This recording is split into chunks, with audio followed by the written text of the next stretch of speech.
Hi, it's Corey. I'm going to talk about protecting your brain some more. In this case, talking about stress. Now, stress is the hardest thing in the world to pace because it's comes from nowhere. It can come from outside of you, and you may have no control over the events that are causing you stress. For me, the last time I really crashed was the January 6th attacks on the Capitol and the news cycles following that. That crashed me for a month. And part of why is I kept checking the news and I kept looking at things, and I was like running like a little hamster in a treadmill inside my stress. And I have since had multiple stressful events, moving house and money issues and things that have caused stress, but I've sort of let it wash over and past me. I've not hung on to it. I've not let myself keep thinking about the same things. And this is hard because one of the symptoms in CFS is often like an adrenaline state where with anxiety where you do that. You run in your treadmill of anxiety. And it's just hard. It's just hard.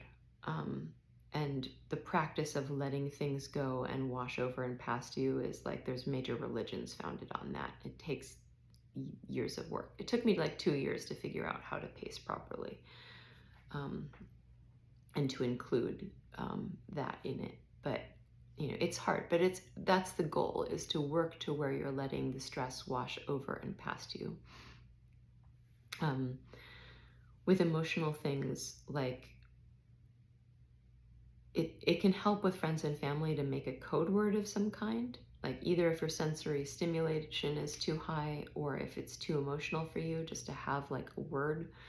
I just say brain, or I can't, brain. And that helps my friends and family know that I'm overwhelmed and I can't anymore. And it's not when I'm less stressed or less sensory overloaded or less, in that I can write it out to people. I can tell people I get overstimulated and with emotional content and I need to take breaks. If I say brain to you, it means that my brain is overloaded and I can't anymore. It's not about you. It's not that I don't want to have the conversation. It's not that this isn't important or whatever. It's just that I will crash if I continue, and I need to let you know that. So making that clear to people in a time when you are doing better and you can text them at length about it, or even in a real conversation, tell them at length about it. It's good to write it down. It's good to write it down and send it in an email or a text, so they can refer back to it. But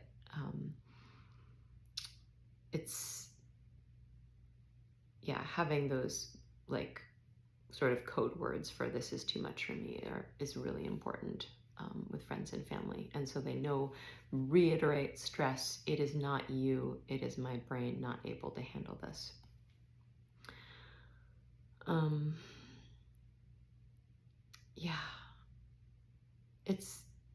It's just hard. It's just hard. I mean, the physical pain of crying is so much. I mean, it's just everything about having emotions with this illness is hard. You have to sort of, even excitement, you have to sort of dampen it down, because excitement can be too much, and that can crash you if you're happy and excited about something. It's learning a kind of sedate patience that is, for me, completely counter to who I am. Like, I am ADHD, hyperactive, super passionate, super involved, super active person, and I have had to learn this level of sedate patience that is alien to me. But I have to say, it has made all the difference, and I'm improving.